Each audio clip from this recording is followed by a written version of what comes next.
A duniya, fim ɗin A Duniya kashi na 59, wakaciwa tashin da aka sha da furumfujimar da aka sha a ciki, kowa ya san asirin Kanabara gab yake da tonuwa a wannan shahararre fitacce fim ɗaya a tilo, wato fim ɗin A Duniya da ya zagaye duniya baki ɗaya.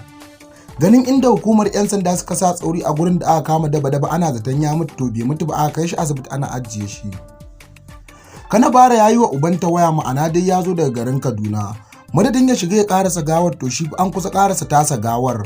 Abinda nake so in takaice muku takaicen takaicewa, shi kansa wanda ya je ya karasa kashe daba kenan kiris ya rage hukumar 'yan sanda ta kama shi, saboda kanin Abdul, ko kuma in ce Abdul M Sharif, ko kuma kanin Umar M Sharif, yana iya bakin kokarinsa a fim din A Duniya ya gani yayi abin da ya dace akan harkar hukumar tsaro.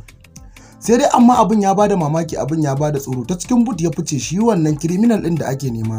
Fitar sake da wuya, ake ta mamakin cewa yana ciki. Ta bangare guda kuma Kanabara fa zawoye a wando saboda kashinsa ya fara bushewa. Ta ina zan ce muku kashinsa ya fara bushewa, ya tattara inasa yana niyyar karɓar kuɗaɗensa ya bar garin, saboda ya san guguwa ta ballo.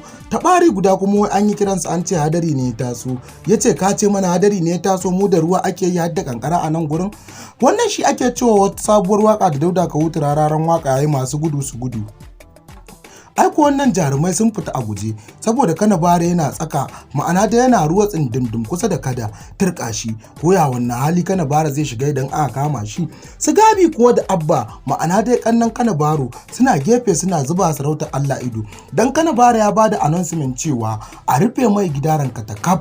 In aka rufe mai gida kar a buɗe ko wane ne ya zo. Abinda zai baka mamaki, abinda zai baka tunani, su Kanabara wai su Gabi ne suke cewa haddasu, ya ce to ko din su wane ne turka shi. Dan uwa, kafin mu samu hirar da muka yi da Kanabara, dan daure kai mana subscribing idan wannan ne farkon zuwan ku wannan channel ta mai albarka, sannan ka danna alama ta kararrawa, hakan ne zai ba mu kwarin gwiwar binkito muku sirrukan da ke masana'antar Kano da ma duniya baki daya. Duk mu ne fa dan uwa, ana tare basar.